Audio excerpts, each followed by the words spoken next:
Hello everyone and welcome back to another video from Finance and Crypto Guide. In this video, I'm going to show you how to fund your Remitly account. So let's get started right away. First of all, open up the Remitly application on your device. And if you haven't logged into your account already, go ahead and use your credentials, including your email address and your password. Once you are logged in, you will be taken into this homepage, from which, in order to add currency or funds into your Remitly account, click on the Manage option at the bottom right corner. From the Manage page, click on Payment Methods, and you will be allowed to add a payment method onto your Remitly account. Click on Add at the top right corner, and now you can choose from your card or your bank account.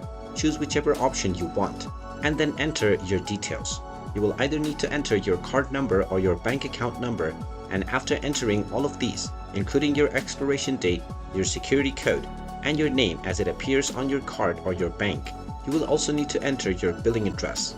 After entering all of these information, click on the Save button, and once your account information has been verified, it will be added onto your Payment Methods option. Once this has been added, you can click on the Send option to directly start your remittance from your linked bank or your card. And there you have it.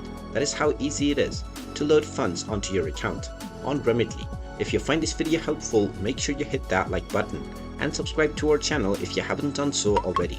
Also ring that notification bell to never miss another update from us. Thank you for watching, and I will see you again in the next video.